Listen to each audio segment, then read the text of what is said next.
Guys, welcome back to our channel Anju's vlog. അപ്പോൾ ഇന്നത്തെ നമ്മുടെ വീഡിയോ കുക്കിംഗ് വീഡിയോ ആണ്. അപ്പോൾ നമുക്ക് വീഡിയോയിലേക്ക് പോകാവേ. അതിനു മുമ്പ് ആദ്യമായിട്ടാണ് എൻ്റെ ചാനൽ നിങ്ങൾ കാണുന്നതെങ്കിൽ ചാനൽ ലൈക്ക് ചെയ്യാനും ഷെയർ ചെയ്യാനും സബ്സ്ക്രൈബ് ചെയ്യാനും മറക്കരുത്.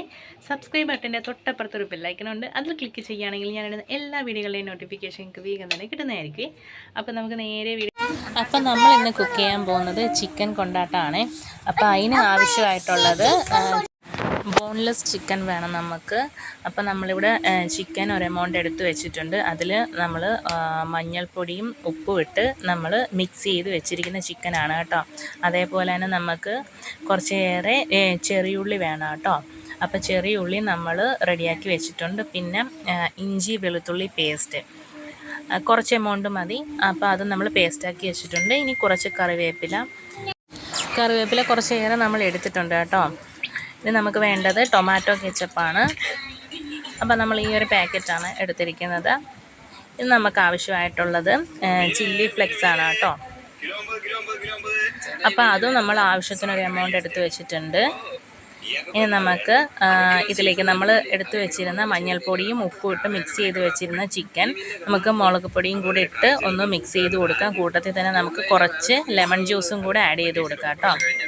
ലെമൺ ജ്യൂസും കൂടെ ആഡ് ചെയ്തിട്ട് നല്ലതുപോലെ ഒന്നും കൂടെ നമുക്ക് ചിക്കൻ ഒന്ന് മിക്സ് ചെയ്ത് കൊടുക്കണം. അപ്പം നല്ലതുപോലെ എല്ലായിടത്തും ആ ഒരു പുളിരസമൊക്കെ പിടിച്ചിട്ടുണ്ട് കേട്ടോ. ഇനി നമുക്ക് സ്റ്റാർട്ട് ചെയ്യാവേ. നമുക്കൊരു ചട്ടി വെക്കാം, അതിലേക്ക് ഓയിൽ ഒഴിച്ചു കൊടുക്കാം കേട്ടോ. ഇനി നമുക്ക് ഓയിൽ ചൂടായതിന് ശേഷം നമുക്ക് കറിവേപ്പില ഇട്ട് കൊടുക്കാം കേട്ടോ. കറിവേപ്പില നല്ലപോലെ ഒന്ന് ചൂടായിക്കോട്ടെ. അത് ചൂടായതിന് ശേഷം നമ്മൾ മിക്സ് ചെയ്ത് വെച്ച് നമ്മൾ ലെമൺ ജ്യൂസും ആവശ്യത്തിന് ഉപ്പും മഞ്ഞൾപ്പൊടിയും മുളക് പൊടിയും ഇട്ട് നമ്മൾ നല്ലതുപോലെ മിക്സ് ചെയ്ത് വെച്ചിരുന്ന ചിക്കൻ നമുക്ക് ഈ ചട്ടിയിലേക്ക് ഇട്ട് കൊടുക്കാം കേട്ടോ. മുഴുവൻ ചിക്കനും ഇട്ട് കൊടുത്തതിന് ശേഷം നല്ലതുപോലെ ഒന്ന് മിക്സ് ചെയ്ത് കൊടുക്കാം. അത് ആ എണ്ണയിൽ കിടന്നിട്ട് നല്ലതുപോലെ റെഡിയായി കിട്ടട്ടെ കേട്ടോ. നല്ലപോലെ ഒരു മൊരിഞ്ഞ പരുവത്തിൽ നമുക്ക് കിട്ടണം. ഇപ്പോൾ കണ്ടില്ലേ, അതിലെ ഓയിലൊക്കെ നല്ലതുപോലെ തെളിഞ്ഞു വന്നിട്ടുണ്ട്. വീണ്ടും നമ്മൾ മിക്സ് ചെയ്ത് അത് നല്ലതുപോലെ നല്ലൊരു ഫ്രൈയും അല്ലാത്തൊരു ലെവലിൽ നമ്മളത് റെഡിയാക്കി എടുക്കണം കേട്ടോ. ഇപ്പോൾ അത് നമ്മുടെ ചിക്കൻ കുക്കായിട്ടുണ്ട്. ഇനി നമുക്കതൊരു വേറൊരു ബൗളിലേക്ക് മാറ്റാവേ. ഇപ്പം നമ്മളത് റെഡിയാക്കിയിട്ടുണ്ട്. ഇനി നമുക്ക് അതിലേക്ക് വേണ്ട ഗ്രേവികൾ റെഡിയാക്കാം കേട്ടോ. ആ ചിക്കൻ വേവിച്ച് ഫ്രൈ ചെയ്തെടുത്ത് ആ ഓയിലിൽ തന്നെ നമ്മൾ എടുത്തു വെച്ചിരുന്ന ചില്ലി ഫ്ലെക്സ് ഇട്ട് കൊടുക്കാം കേട്ടോ. അത് നല്ലതുപോലെ ഒന്ന് ചൂടായി വരുമ്പോഴത്തേക്കും നമുക്കതിലേക്ക് നമ്മൾ അരിഞ്ഞ് റെഡിയാക്കി വെച്ചിരിക്കുന്ന ചെറിയ ഉള്ളി അതിലേക്ക് ആഡ് ചെയ്ത് കൊടുക്കാം.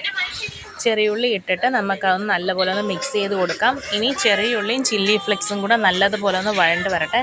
അപ്പോഴേക്കും നമുക്ക് ഇതിലേക്ക് വേണ്ട മയോണൈസ് നമുക്ക് തയ്യാറാക്കാം. അതിന് നമ്മൾ മിക്സിയുടെ ഒരു ജാർ എടുക്കുക, അതിലേക്ക് ആവശ്യത്തിന് വെളുത്തുള്ളി അതേപോലെ തന്നെ എഗ് വൈറ്റും ഒഴിച്ചു കൊടുക്കാം. അതേപോലെ നമ്മൾ സൺഫ്ലവർ ഓയിലാണ് കേട്ടോ ഉപയോഗിക്കുന്നത്. സൺഫ്ലവർ ഓയിലും കുറേശ്ശെ ഒഴിച്ചു കൊടുത്തിട്ട് നമുക്ക് മിക്സിയുടെ ജാറിലൊന്ന് ക്രഷ് ചെയ്ത് എടുക്കാം കേട്ടോ. അപ്പോഴത്തേക്കും മയോണൈസ് റെഡിയായി. അപ്പോഴത്തേക്കും നമുക്കിനി നമ്മുടെ വഴറ്റാൻ വെച്ചിരുന്ന ഉള്ളിയുടെ അവസ്ഥ ഇപ്പോൾ ഇങ്ങനെ ആയിട്ടുണ്ട്. നല്ലതുപോലെ വഴണ്ട് കിട്ടിയിട്ടുണ്ട്. അതിലേക്ക് നമ്മൾ നേരത്തെ എടുത്തു വെച്ചിരുന്ന ഇഞ്ചി വെളുത്തുള്ളി പേസ്റ്റ് ഇട്ട് കൊടുത്തിട്ടുണ്ട്. അതേപോലെ തന്നെ നമ്മൾ വാങ്ങിയ കെച്ചപ്പും കൂടെ അതിൻ്റെ ഇട്ട് കൊടുത്തിട്ട് നല്ലതുപോലെ മിക്സ് ചെയ്ത് കൊടുത്തു കേട്ടോ. അതിലേക്ക് നമ്മൾ വേവിച്ച് വെച്ച ചിക്കനും കൂടെ ഇട്ട് നല്ലതുപോലെ ഇളക്കി മിക്സ് ചെയ്തെടുത്തിട്ടുണ്ട് കേട്ടോ. ഇപ്പം നമ്മുടെ ചിക്കൻ കൊണ്ടാട്ടം ഇവിടെ റെഡി ആയിട്ടുണ്ട്. പെട്ടെന്ന് തന്നെ നമുക്ക് വീട്ടിൽ തയ്യാറാക്കിയെടുക്കാൻ പറ്റിയ ഒരു അടിപൊളി ഐറ്റമാണ് കേട്ടോ. നമ്മളിപ്പോൾ ചപ്പാത്തിയുടെ കൂടാണ് കോമ്പിനേഷൻ, അതിൻ്റെ കൂടെ മയോണൈസ്. ഇപ്പോൾ എല്ലാവരും ഇഷ്ടമായ ലൈക്ക് ചെയ്യാൻ മറക്കല്ലേ.